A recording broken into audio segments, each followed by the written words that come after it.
상승에 따른 부채 상환 부담 증가, 자산 가격 변동에 유의해야 한다고 당부했습니다. 끝으로 날씨입니다. 오늘은 전국이 대체로 맑은 가운데 건조한 날씨가 이어지고 있습니다. 현재 서울과 경기를 비롯한 8군데 시도에 건조주의보가 내려져 있습니다. KBS 제1라디오 4시 경제뉴스를 마칩니다. 지금까지 아나운서 이윤정이었습니다. KBS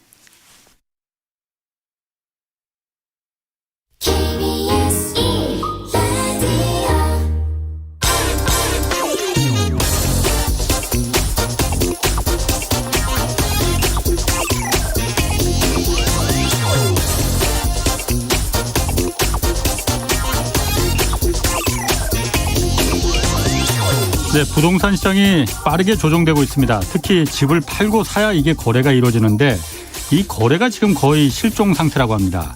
정부는 대세 하락기에 접어들었다 이렇게 보고 있는데 또 민간 연구기관들의 의견은 또 다릅니다.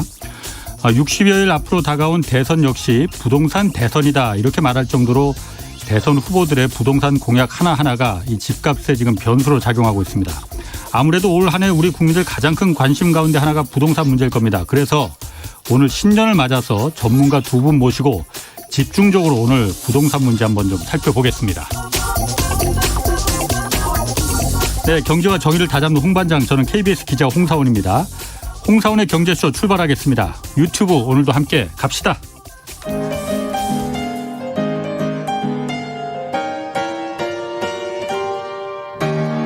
대한민국 최고의 경제 전문가와 함께합니다. 믿을 만한 정보만 쉽고 정확하게 전해드립니다. 홍사훈의 경제쇼. 네, 부동산 전문가 2분 모셨습니다. 한 분도 연세대 정경대학원 금융부동산학과 겸임 교수 나오셨습니다. 안녕하세요. 네, 안녕하세요. 한 교수님 처음 뵙겠습니다. 제가 다른 방송에서 많이 봤는데. 네, 안녕하세요. 경제쇼도 좀 자주 좀 출연 좀 해 주십시오.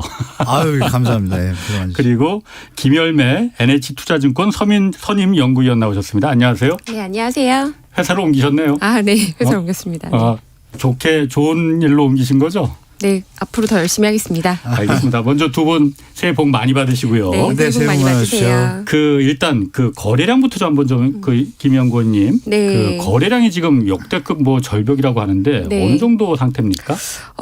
사실 이제 올해 상반기 거래량이 너무 높았어요. 예. 그래서 3월 달에 이제 아파트 매매 거래량이 월간으로 거의 7만 건 찍었는데요. 예. 이거는 조금 높은 수치였고 예. 이게 이제 하반기로 갈수록 계속 떨어지고 있는 중이고요. 예.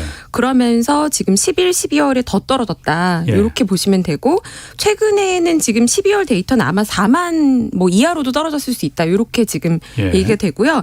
근데 지금 특히나 많이 떨어진 건 서울이에요. 서울 같은 경우는 전년에 연간으로 아파트 거래량이 8만 건 이상이었는데 예. 지금 올해는 절반 수준이고 11월 월간으로는 2,300건이더라고요. 12월 데이터는 아직 좀 집계가 다 안 됐다라고 보니까요. 예. 근데 월간으로 2,300이면 연환산으로 했을 때 2만 대니까 사실 작년에 그러니까 올해 21년에 연간으로 20년 대비 반토막 났는데 11월, 12월 데이터는 거기서 또 반토막 난 수치다. 그러니까 서울 아파트 거래량은 상당히 많이 떨어졌다고 볼 수 있고요. 예. 반면에 최근에 조금 특이한 현상이라면 서울의 다세대 빌라 거래량은 예. 월 단위로 별로 안 줄어들고 있고 예. 연간으로 봤을 때에도 2020년 대비 21년도가 오히려 예. 증가할 것으로 지금 예상이 됩니다. 그렇군요.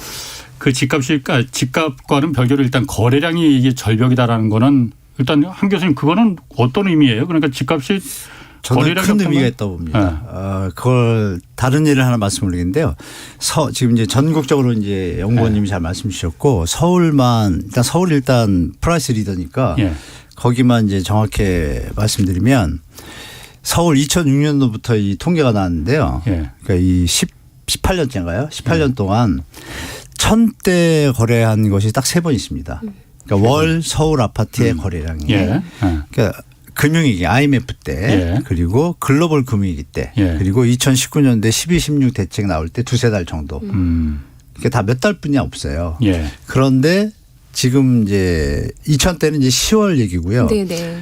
9월부터 이상현상이 나오기 시작합니다. 9월 달에 2600, 10월 달에 2300, 11월에 1355입니다. 12월 지금 1월 3일이니까 앞으로 신고기한 25일 더하면 예측이 될 텐데 현재 560건입니다. 그러면 12월도 1000대입니다. 예. 그럼 지금 글로벌 금융위기가 터진 것이 아니고 예. IMF도 아니고 예. 엄청난 대책이 나온 것도 아니고 예. 위드 코로나를 넘기고 회복되는 상황에서 예. 거래량이 급감했다는 것은 어떤 걸 의미할까요? 둘 중에 하나입니다. 돈이 없거나 살 돈이 없거나 수요자들이 이것은 너무 비싸다. 이거 살 일이 없다. 그런데 사전 청약 물량이 또 나오잖아요. 예. 그러니까 이런 시너지 효과를 봤을 때 지금의 거래량은 수요자들이 시장을 파악하기 시작했다는 거죠. 예. 그러니까 의미가 크다. 그래서 이제 IMF 때나 금융위기 때나 그 이후에 공통적으로 다 집값이 내려갔잖아요. 네.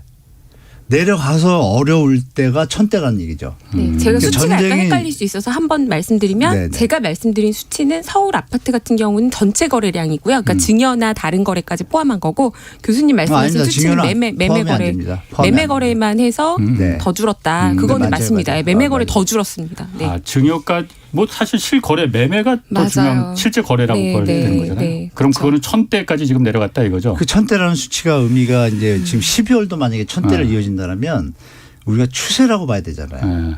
일시적인 알겠습니다. 현상이 아니라 2000대도 되게 낮은 수치인데 예. 평균 서울 제가 18년치를 계산해 보면 5000대에서 6000대가 평균 거래량입니다. 오케이. 그러면 이제 반토막에 3분의 1토막 났는데 이건 뭔가 시사하는 바가 크다라고 우리 애청자분들이 파악하시는 게 좋을 것 같습니다. 만약에 1월까지 이어진다면 물론 3월에는 조금 늘어나요. 예. 근데 늘어난 정도도 또 파악하시면 3월에는 왜 늘어날 거로 뭐 이사철 겸해서 이제 또 언론에서 또 띄우지 않습니까?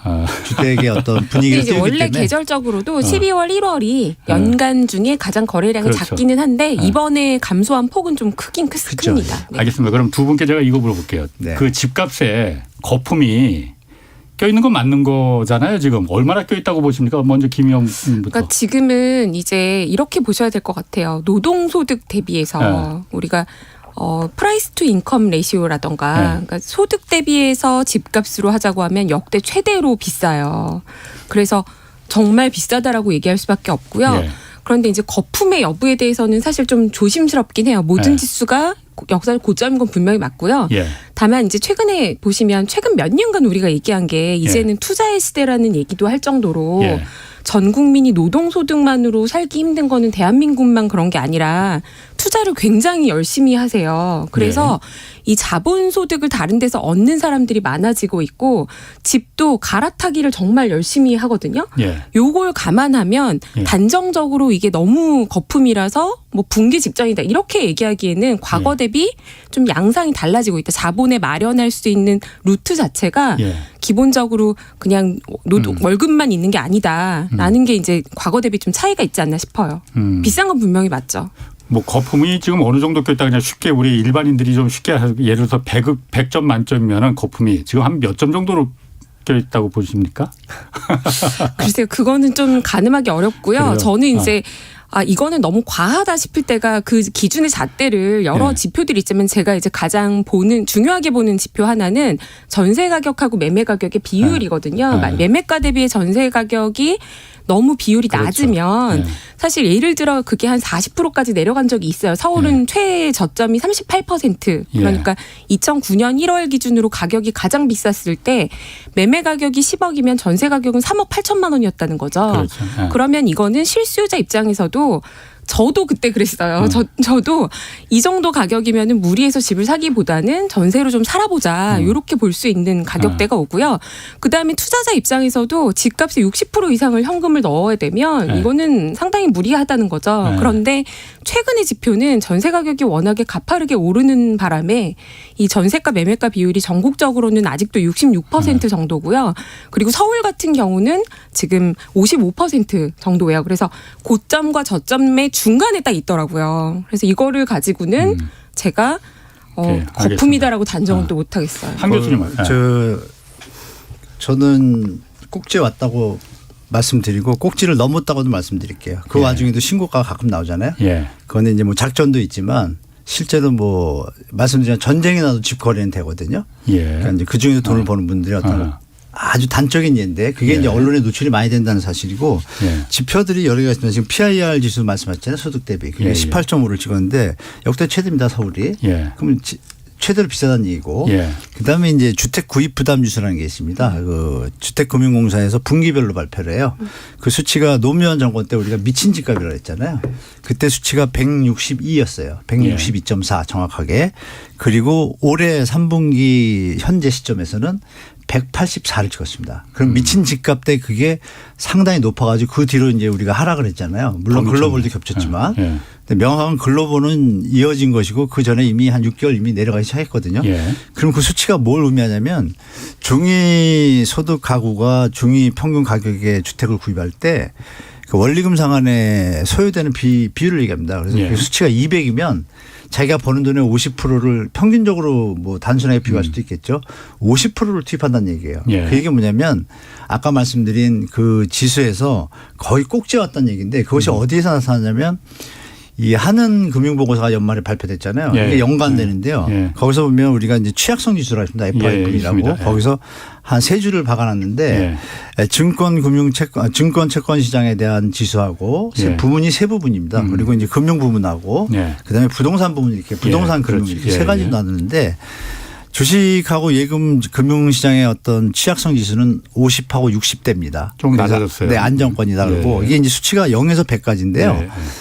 0이면 아주 안정적이고 예. 50이면은 중간인 거고 예. 100이면 이제 정점인 거예요. 더 이상 예. 취약할 수가 없어요. 아하. 그러니까 취약의 극치죠. 예. 예. 근데 이제 부동산 금융 취약성 지수가 올해 100을 찍었습니다. 최대치죠. 네, 최대치입니다. 예. 더 갈 수치가 없어요. 예. 예. 그러면 이거는 위험하다는 신호죠. 그래서 그것이 하는 보고서에 나와 있습니다. 이걸 대비해서 자영업자 대출을 유예를 했는데 예. 금리 인상은 이미 확정돼 있잖아요. 예. 금리 인상이 될 경우에 충격이 크면 금융 시스템까지 취약할 수 있는 노출도가 심하니까 예. 미리 대출 유예를 할 준비를 하라고 은행권에다가 멘트를 넣어놨습니다. 예. 그리고 이제 피케티 지수라고 있습니다. 다 아시겠지만 있죠. 이건 또 아시겠지만 이 한국은행에서 발표를 하고 있는데 예. 보도도 잘 안 나와요. 예. 피케티 지수가 그냥 10단위로 하는 경우가 100단위로 하는 경우가 있는데 6, 7 넘어가면 이제 자산 불평등이 심한 거예요. 예. 아까 말씀하신 자본소득자의 양극화가 벌어지는데 그것이 심해지면 결국 경제 시스템 위기로 오는데 예. 그 수치가 8일 때 미국이 버블이 터졌고요. 네. 일본이 6.5일 때 터졌습니다. 예. 스페인은 7일 때. 예. 대한민국은 지금은 몇인지 아십니까? 11.4입니다. 뉴스에 안 나와요. 그러면 왜 거래량이 급감한지랑 연결되지 않습니까? 아. 이게 이제 끝에 왔다는 얘기예요. 그래서 그렇군요. 막연하게 과도한 수준이 아니고 지표상으로 여러 가지들이 나타나고 꼭지점에 와 다다랐다 이 네네. 그리고 이제 얘기시다, 이거죠. DSR 개념에서도 한국은행에서 또 명시를 했어요. 예. 한계점이 45.9입니다. 예. 근데 지금 아까 수치로 잠깐만 계산하면 지금 너무 그 많은 전문 용어들이 나오니까 아, 네, 죄송합니다. 모르시는 분들 결론은 많을 거예요. 말씀드리면 네. 너무 많은 지표들이 예. 단 하나 빼고 입주 물량 부족이라는 요인 빼고는 모든 지표들이 꼭지에 와 있다라는 신호가 왔기 때문에 우리 애청자분들은 예. 극히 조심하라고 좀 말씀드리겠습니다. 아까 그 말씀하신 피케티 지수라는 거 이제 그 사회에서 원래 사람이 일을 해서 노동 소득으로 그거 많이 버는 게 정상적인데 돈을 버는 그렇죠. 자본 소득이 그게 더 높아질 때는 그렇죠. 그 피케티가 사회가 점점 그런 불평등해진다. 불평등해진다. 네. 자본 소득이 더 높아지면은 그걸 이제 지금 보면은 미국이나 유럽에 비해서 한국이 굉장히 지금 높아졌다는 얘기잖아요. 네, 불평등이 이루어지게 되면 이제 예. 대출에 대한 부채에 대한 부담 능력이 약화가 되니까 네. 시스템이 맞습니다. 브레이킹이 발생하거든요. 네. 그게 이제 연쇄적으로 시스템 문제를 일으키니까 네. 조심하셔야 됩니다. 그럼 김 의원님도 지금 아까 제가 좀 사실 얼마 전에도 제가 한번 오프닝에서 그 한국은행 그 금융 불평등 지수, 네. 취약성 지수 이걸 한번 좀 제가 인용을 했었는데 부동산 지수가 지금 취약성 지수가 100까지 지금 올랐다는 100 이상은 없다면서요. 네, 그러면은 네. 더 이상 이게 가장 취약한 상태라는 거 아니에요, 지금? 이게 그래서 만약 조금만 충격이 있으면은 올해 그러니까 한국 경제 성장률을 깎아먹 플러스가 아니고 마이너스 3%까지 지금 떨어뜨릴 가능성이 있다. 한국 경제 지금 뇌관 중에 뇌관이다라고 그 부분엔 좀 동의를 하시는 건가요? 지금 뇌관 중에 내관인 건 분명히 맞고요. 예. 가계부채가 증가 속도가 최근 2년간 그 양도 양인데 이 정도의 규모가 돼 있으면 예. 증가율은 좀 둔화가 돼야 되거든요. 예. 경제 성장률도 둔화되면 당연히 부채 증가율도 둔화가 돼야 되는데 이 부채 증가 속도가 너무 빨랐어요. 그래서 이 부분에 대한 우려는 반드시 가져가는 거고 그래서 저는 금리를 그렇게 지금 시장에서 예상하는 것만큼 꾸준히 계속 올리기에는 너무 경제가 취약하다. 그러면 보통 위험하다라고 하는 액션을 일부러 취하지는 않기 때문에 예. 어느 정도 오르다 말지 않을까라는 게 지금 장기 금리가 다들 이제 미국도 그렇고 한국도 예. 그렇고 단기에 금리 인상할 걸 아니까 2년물, 3년물은 올라가도 10년물 금리가 못 올라가는 거는 결국에 계속해서 올리는 추세가 계속 간다라고는 보지 못할 만큼 부채가 많은 거는 이제 현실인 거죠. 벼룩 잡으려다 초과 삼간 다 태울 수 있다 이거죠. 게다가 알겠습니다. 지금은요. 고가주택은 대출을 안 해준 지가 꽤 됐어요. 19년 12, 16 대책부터는 15억 초과는 대출을 아예 안 해줬지 않습니까? 예. 근데 그 이후에 15억 초과도 똑같이 올랐잖아요. 그러다 보니까 고가주택은 대출 취약성이 굉장히 낮아요. 그래서 주거 실태조사에서 그렇죠. 서울의 아파트를 대상으로 하면 LTV가 20% 정도밖에 안 되는 거예요. 그래서 서울의 아파트의 재무 건전성은 과거 대비해서 나쁘다고 얘기를 못 하겠고요. 현금 있는 사람들이 다 샀다 이거죠. 그렇죠. 그런데 예. 문제가 있는 부분은요. 지금 최근에도 기타 지방 같은 경우는 올해도 작년에도 가격이 올랐는데 제가 조사를 해보니까 고가주택 법인 매수가 너무 많아서 법인에 대해서 굉장히 세제를 강화했거든요. 취득세부터 보유세 다 강화했더니 서울 수도권은 매도를 했는데 기타 지방은 더 매수를 한 거고요. 예. 이게 이제 부동산 업으로 잡히는 법인이 많아요. 그러다 보니까 전체 대출로 보면은 이쪽은 7, 80% 대출을 받아가면서 지방이 투자를 하니 전체 대출의 취약성은 부동산에 걸려 있는 건 분명히 맞는 거죠. 알겠습니다. 지금 뭐 가장 궁금한 게 올해 이제 그러면은 집값이 지금 빠르게 식고 있다고 하는데 거래량도 절벽이고 올라갈 거냐 내려갈 거냐 이게 다 좀 의견이 각각 다릅니다. 그리고 논리도 탄탄하고 먼저 그 한 교수님은 어떻게 생각하십니까? 저는 원래 2년 전에 조정을 거치고 내리기 시작할 거라고 예측했는데 코로나 덕분에 이게 2년이 더 유지가 됐다고 봅니다. 그러면서 말씀 주신 대로 저금리가 유지되니까 말씀 주신 법인이나 이런 쪽에서 투자하기 좋죠. 그럼 우리 이제 더 버블이 낀 거라고 보기 때문에 일단 이 지점에서 대선이라는 이슈하고 7월에 올해죠. 올해 7월에 이제 전세 임대차 갱신권에 대한 어떤 언론들의 대대적인 또 공포성 기사가 많이 나올 겁니다. 그런데 이제 우리가 볼 것은 그런 것들로 인해서 반짝반짝 상승의 어떤 압력을 느꼈지만 워낙 대세가 모든 요인들이 10개라고 하면 입주 물량 부족하고 그거 하나 빼고는 나머지 뭐 10몇 개는 다 하락 지수입니다. 그렇기 때문에 대세를 거스를 수는 없다. 그래서 잠시 상반기에는 버틸 수 있으나 하반기에서는 완연하게 이제 그 하락 추세로 접어들 거라고 저는 보고 있습니다. 김 의원님은. 네, 저는 1분기에는 좀 침체기를 겪을 것 같고요. 지금부터 몇 달 더 좀 침체 국면이겠지만 그게 완전히 급락 가능성은 그렇게 높아 보이지가 않고요. 그러는 가운데 지금 다 눈치 보기 하겠죠. 왜냐하면 매수자나 매도자나 양쪽 다 지금 급하게 보기보다는 매도자는 높은 가격에 걸어놓고 안 팔리면 말아라 이런 분위기고요. 매수자들도 지금은 급할 필요는 없는 것 같아요. 그래서 당분간은 그냥 좀 이제 약간 하향 안정화 정도로 갈 것 같은데 선거가 지나고 나면은 사실 대출 규제를 연간으로 이렇게 계속 조이기도 쉽지 않을 것 같아요. 예를 들자면 사회 초년생이나 생애 최초 구매자에 대해서는 대출을 또 늘려달라는 목소리가 있습니다. 요거는 아마도 대선 공약에도 양당 모두 검토를 할 것 같고요. 이런 것들이 이제 일부분만 약간씩 트여줘도 거래가 일어나면서 저가주택 가격이 오르면 또 고가주택으로 갈아타는 수요가 생기면서 결국에는 저는 하반기에는 입주 물량 감소 그리고 또 임대차 입법 시행 만 2년을 맞아서 결국 전세 가격이 또 한 번 끌어올릴 수밖에 없는 그런 환경이 하반기에는 좀 연출되지 않을까. 하지만 물론 작년에 너무 많이 올랐기 때문에 상승률은 올해 연간으로 둔화되는 건 분명히 맞다. 하지만 연간으로 마이너스가 되기는 그렇게 쉽지 않은 상황이라고 봅니다. 자, 그 지금 제가 그 김 의원님 중요한 말씀하셨어요. 그러니까 그 이제 지금은 대출 규제가 집중적으로 되지만은 이제 올해 하반기부터는 요구가 있으니 풀어줄 가능성이 있다. 그런데 지난 2년간 이렇게 집값 많이 오른 이유 중에 가장 큰 이유가 뭐 여러 가지 있겠지만은 뭐 집값 오르는 거 좀 안정화시켜 보겠다 20몇 번 이제 정부에서 대책을 계속 내놨잖아요. 그런데 그게 다 백약이 무효였단 말이에요. 그런데 작년 말에 갑자기 대출 규제 조이기 시작했더니 빠르게 그냥 식어버렸단 말이에요. 그렇죠. 그럼 대출 규제가 조였던 건 아니죠. 10월, 11월에 조였던 건 아니고 은행들 대출 중단 사태가 있었죠. 그러니까 조인 게 아니라 그러니까 대출 규제를 시작했잖아요. 그때부터. 아닙니다. 정확하게 말씀드리면 이미 2021년도에 대출 총량은 정해져 있었어요. 있는데. 예, 예. 근데 그것을 이미 소진한 거예요. NH에서. 예, 예. 마침 NH인데 네, 농협. 소진을 했기 때문에 네. 더 할 돈이 없으면 또 다시 더 증가해서 할 수 있는데 그거를 예. 이제 완전히 강력하게 이제 금융 쪽에서 스톱을 시킨 거죠. 예. 그만해라. 위험하니까. 그 예. 위험하다는 수치에 대해서 농협은 순순히 받아들였고 예. 그리고 그때 이제 우리은행과 다른 은행들을 보니까 그 대출할 수 있는 자금이 좀 전세 자금입니다. 그것도 예. 매매가 아니고 예. 전세 자금 대출 조금 약간 브레이킹이 걸렸는데 난리가 났죠. 예. 그 난리가 난 이유는 뭐냐면 이게 이제 취약성의 지수에 노출됐다고 볼 수 있는 거예요. 왜 예전에 이런 거 갖고 집값이 흔들리고 그러지 않았거든요. 이 얘기는 뭐냐면 대출로 지금 받쳐온 지금 주택가격이라는 얘기죠. 예. 역으로 말하면.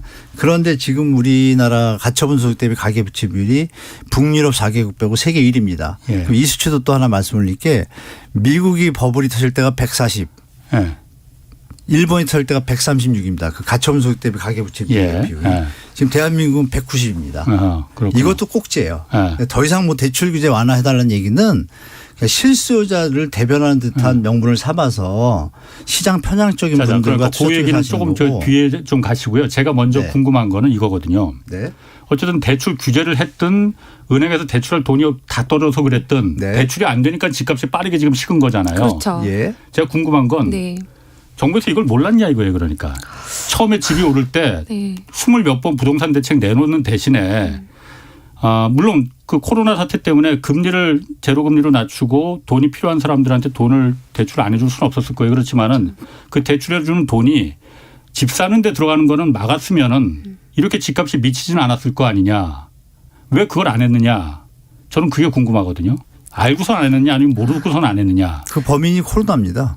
네, 저도 네, 교수님 말씀에 좀 코로나가 동의해요. 네. 아주 뭐 전 세계적으로 아시겠지만 예. 코로나의 위기에 대해서 뭐 일반 분들은 잘 모르시지만 그것이 어느 경제 시스템이라는 게 지금 다 유기적이잖아요. 예. 한 군데가 브레이킹이 나면 이게 연쇄적이거든요. 예. 그걸 막기 위해서 금융에 대한 재정 정책을 완화할 수밖에 없고 그중에 대출도 들어가지 않습니까? 아니면 그 대출을 생활자금 대출하는 데 쓰이는 거랑 집 사는 데 쓰이는 거랑 네. 구분해서 집 사는 데는 대출을 철저하게 막고 예를 들어서 집 생활자금 대출했다고 받아가서 집 사는 데 쓰면은 그러면 그거는 환수를 하고 한 사람만 정말 정말적으로 환수를 해버리면 절대 그렇게 못 하거든요. 우리나라뿐이 아니라 전 세계가 다 올랐잖아요. 예. 그것까지 케어할 어떤 행정 인력은 없다고 봅니다. 제가 볼 때.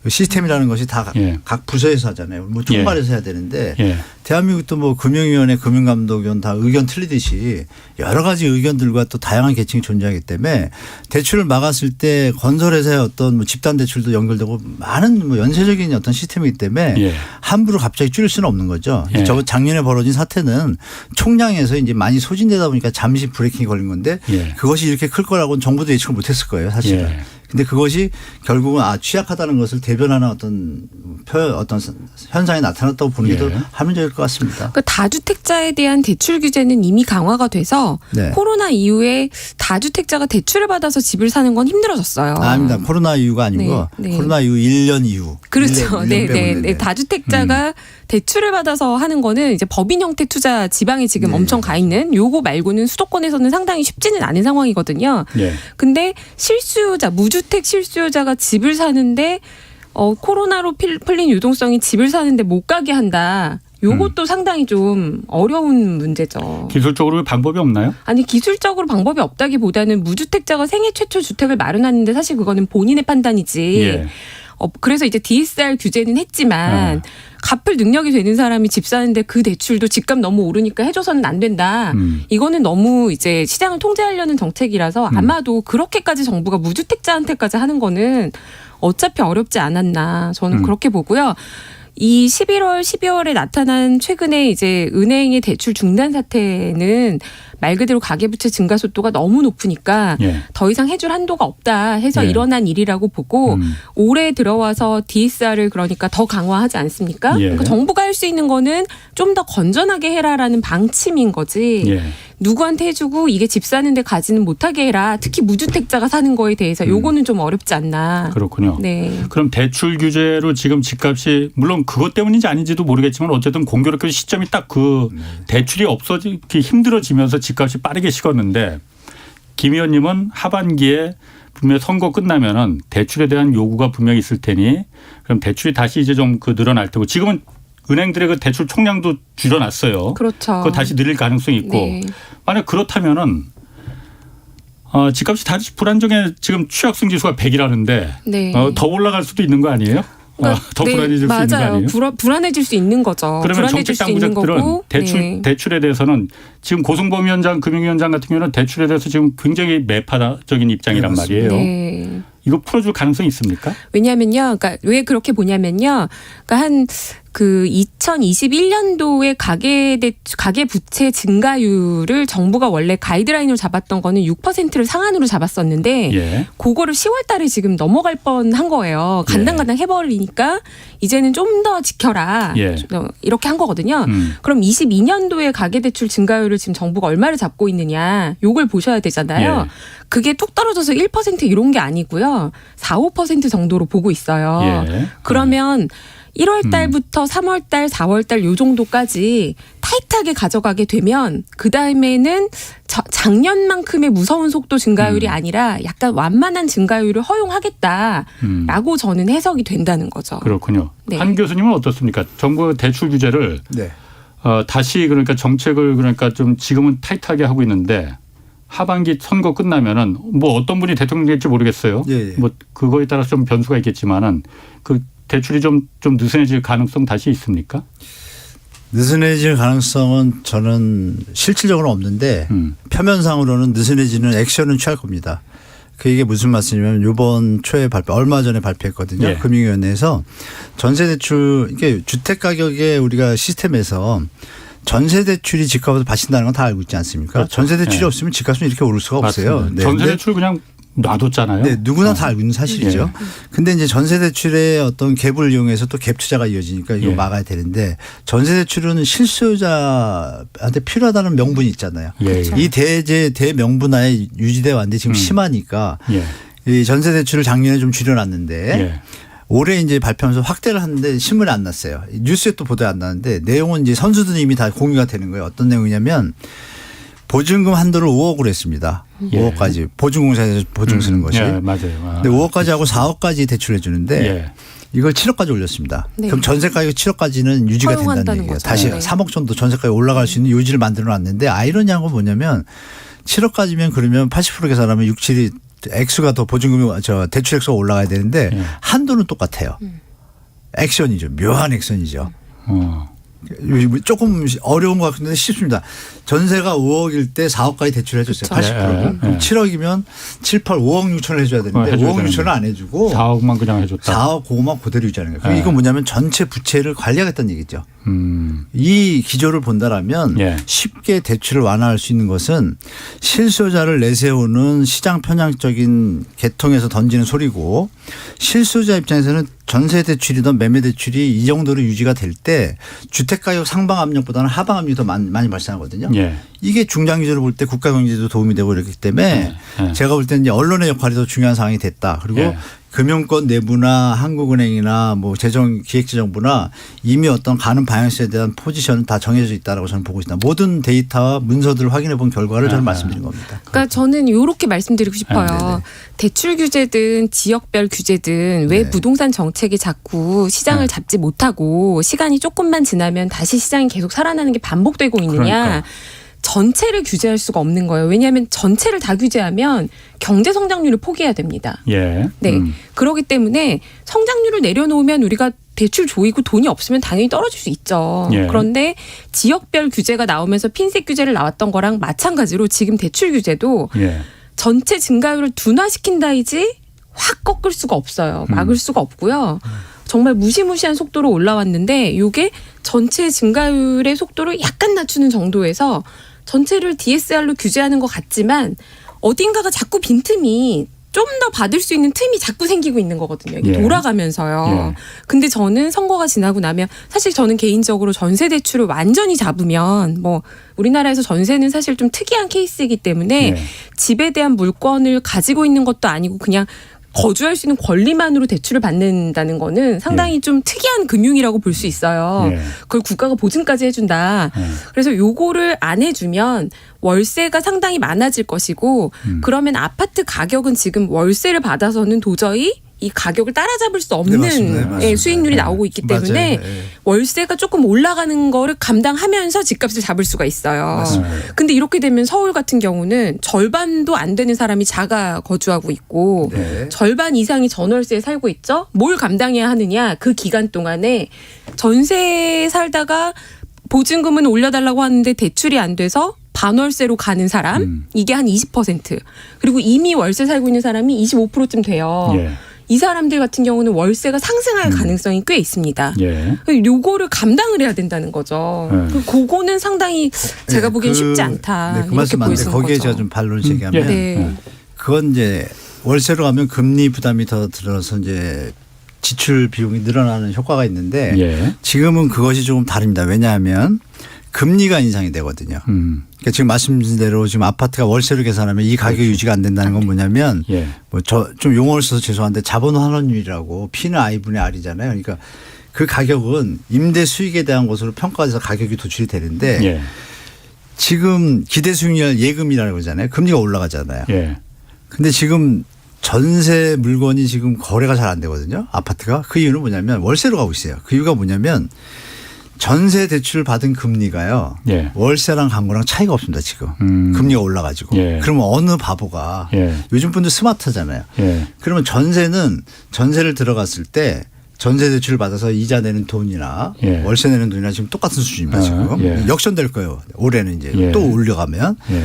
그러면 전세는 소모성 비용 뭐 도배든 창문이든 등이든 이걸 자기가 비용을 부담해야 돼요. 예. 근데 월세는 임대인이 다 필요비에 대해서 다 제공을 해 줍니다. 전등이 무너지면 전등이 꺼지면 전등 갈아달라면 갈아주고 이게 기본 예. 법이에요. 그러면 계산이 나오잖아요. 똑같은 비용을 전세 대출 이자를 내느니 월세 돈을 내고 내가 더 혜택을 누린다라면 당연히 월세로 가겠죠. 예. 그 현상이 지금 시장에서 벌어지고 있습니다. 이게 아주 중요한 포인트. 근데 그 와중에 금리가 또 오른다. 예. 그러면 분명히 아파트 가격은 이 부담을 못 이기고 가격이 하향될 거라고 저는 또 보고 있는 거죠. 그래서 아주 중요한 내용입니다. 이것이. 네, 그래서 저도 전월세 가격이 앞으로 굉장히 중요한 포인트라고 네, 보고 맞습니다. 있고요. 네. 전세 대출에 대해서 사실은 2021년도 하방 10월 11월에 전세도 DSR 적용해야 된다라는 얘기가 맞아요. 꽤 많이 나왔죠. 맞습니다. 그런데 여론이 워낙 안 좋으니까 집 사지 말라고 해서 전세 살고 있는데 대출도 안 해주면 전세 세입자는 어떡하란 말이냐 라는 그런 원성 때문에 결국에는 적용을 못했고 이 22년도에 대출 규제 카드로 갖고 있다라고만 이제 넘긴 상태예요. 그래서 만약이라도 전세 대출을 강화하고 요거에 대해서 깐깐하게 해서 전세 가격이 내려가는 지역들 같은 경우에는 매매 가격도 조정을 받을 수 있습니다. 조정이 아니라 경착륙 될까 봐 지금 고민하고 있습니다. 근데 그러니까 그렇게까지 안 놔둘 거라고 저는 생각하는 거고 왜냐하면 그쵸. 경제 성장률이 우리의 집값도 중요하지만 네, 전체 맞습니다. 경제가 더 크기 때문에 네. 요거를 포기하면서 집값 잡자라고 하기는 쉽지 않다라는 거고요. 그런데 사실 경제 성장률이라는 게 지금 뭐 자율주행차가 왔다 갔다 하고 4차 산업혁명이다 하는데 언제까지 부동산으로 이 삽질해서 경제 성장률을 유지할 겁니까? 아, 정확하십니다. 네, 예. 그것도 맞는 말씀이시죠. 근데 이제 우리나라가 부동산에 대해서 건설만 있는 게 아니라 하다못해 공인중개사가 그렇지. 뭐 자영업자로는 인테리어 다 상당한 있죠. 비중을 차지하고 있고 예. 인테리어 도배공사 뭐 예. 각종 사실 서민들의 일자리들이 거기 달려있기 때문에 아, 서민이라고 하시면 안 됩니다. 그거, 네. 그거 발로 제기하는데요. 지금 일본하고 미국 있잖아요. 지금 할 얘기가 많은데. 아, 그래요. 요 얘기만 들어. 일본, 예. 미국의 공인중개사가 인구 1000명당 숫자가 한 명이라고 치면 대한민국은 지금 6명입니다. 너무 6배가 많아요. 많습니다. 맞아요. 많으니까 너무 많아요. 서민이라고 얘기하시면 좀 그렇습니다. 의존도가 네. 굉장히 높다는 거죠. 자, 그만큼. 그 말씀드리죠. 서민 얘기는 이제 다음에 하시고 네. 공급 얘기로 좀 들어가야 됩니다. 네. 어쨌든 예. 지금 민간 연구기관들이 다들 집값이 올해 계속 그래도 오를 것이다라고 전망하는 주요 근거는 공급이 절대적으로 부족하다. 네네. 그렇죠. 저도 사실 그러니까 그 공급이라는 게 전체 주택 수를 말하는 게 아니고 사람들이 누구나 살고 싶어하는 집은 따로 있거든요. 네. 새로 지어진 좋은 아파트. 맞습니다. 이게 부족한 거는 맞는 거 아니냐라는 생각 들거든요. 어떤 분이 좀 그 공급 문제 많기 충분하냐 부족하냐 어떤 분이 좀 먼저 아시겠습니까? 저는 수치상으로는 지금 예년에 비해서 부족합니다. 그러나 예. 수치가 아니라 전체 경제 시스템에서 봤을 때는 전혀 문제가 없습니다. 그 단적인 예로 MB 정권 때 1년 공급 물량 아파트 입주 물량이 19,000대가 있었습니다. 예. 그때 마이너스입니다. 예. 주택 가격 강남에 미분양이 났습니다. 예. 입주 물량이 부족해서 나온 건가요? 어떻게 하락하죠? 뭐 쉽게 말하면 부동산은 예. 하나의 요인으로 움직이는 것이 아니고 예.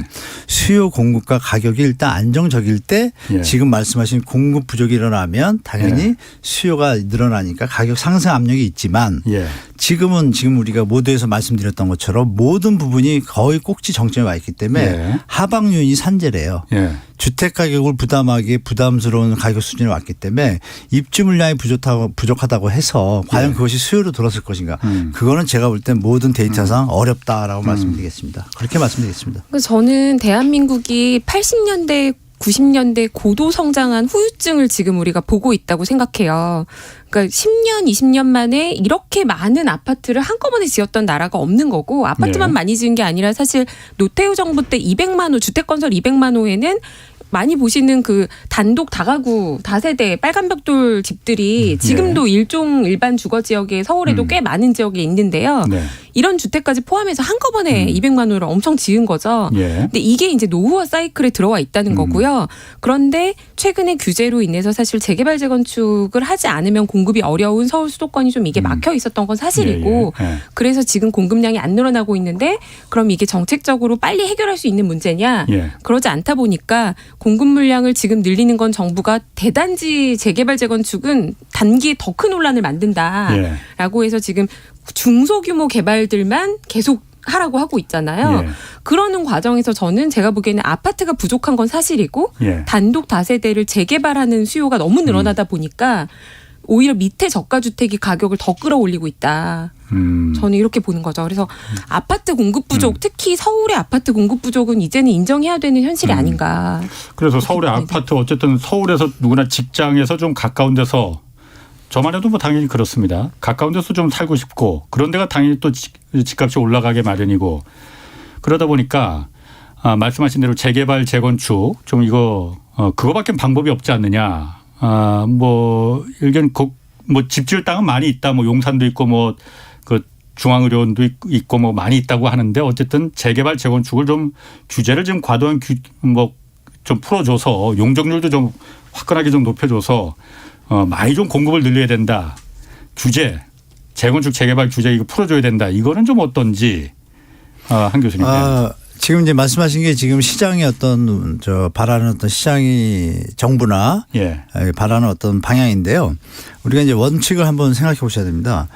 강남은 도시 기본 계획에 의해서 지어진 거예요. 그래서 예. 도로나 아파트나 주거의 숫자가 도로 교통량, 환경 이런 걸 다 계산해서 이미 지어진 겁니다. 예. 그래서 그건 재건축 대상이죠. 그래서 예. 용적률을 올리는 것이 아니라 새로 지려면은 도시계획 기본 원칙상 그냥 그대로 새로 지면 돼요. 1:1. 네. 근데 예. 투자 원리가 개입되면서 예. 조합원들의 투자 욕구와 수익 창출 욕구 때문에 자꾸 용적률을 올려달라고 하니까 예.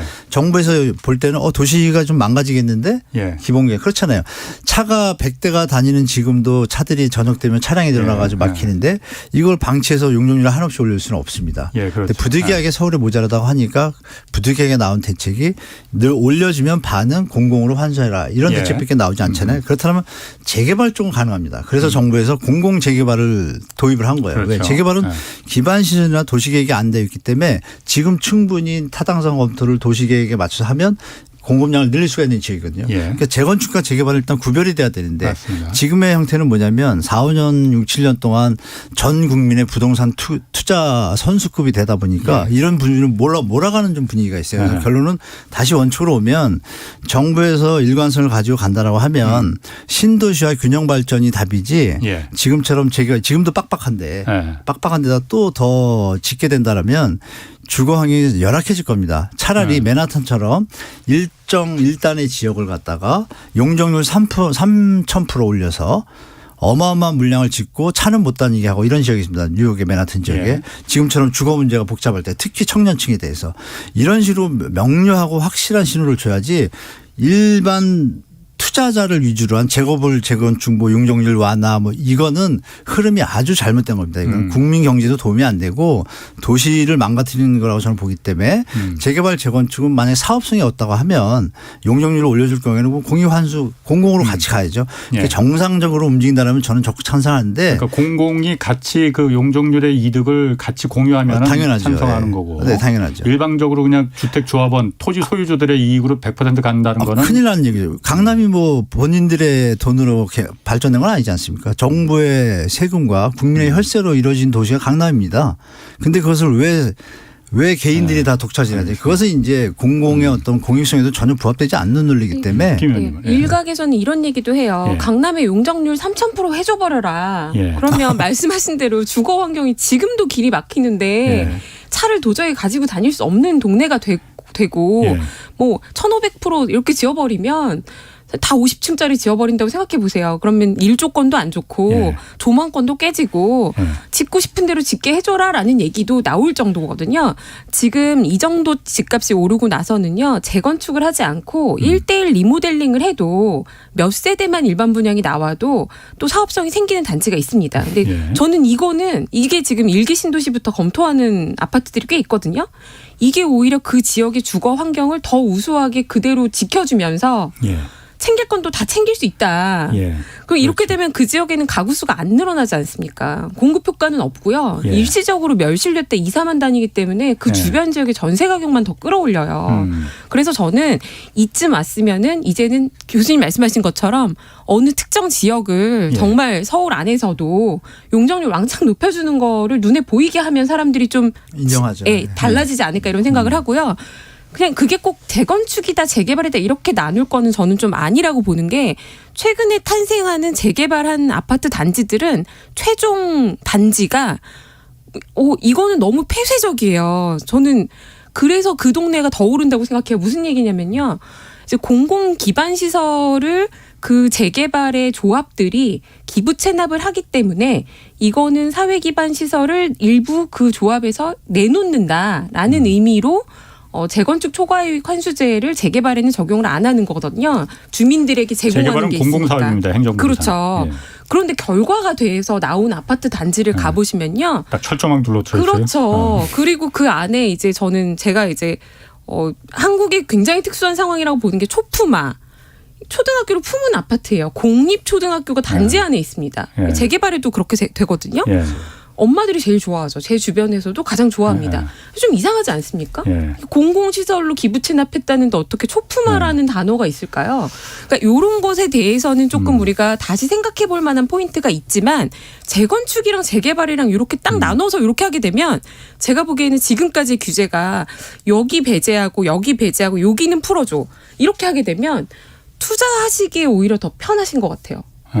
빈틈을 찾아 투자자들이 더 돌아다닌다는 거죠. 모르겠습니다. 제가 이렇게 보면은 그 사실 음마 아파트도 지금 계속 그 안 되는 게 용적률 우리 1:1 재건축하면 우리 돈 내서 내가 내 집 지어야 되니까 그쵸. 내가 공짜 집 질 수 있게 용적률을 높여달라는 거잖아요. 네. 사실 용적률이 우리 사회에서는 어떻게 보면은 그냥 천부에 뚝 떨어진 내 재산권처럼 그 받아들이고 있거든요. 내 땅에서 그야말로 내가 20층 30층 짓겠다는데 왜 정부가 이거 간섭을 해. 근데 용적률은 사실 공공재거든요. 그럼요. 그렇죠. 우리 후손한테 물려줄 공공의 재산이란 말이에요. 네, 맞습니다. 지금 1000% 2000% 지면은 우리 다음 세대는 그럼 어떻게 했어? 부시느라고 거기 뭐 인생을 1000%일 거야? 예, 예.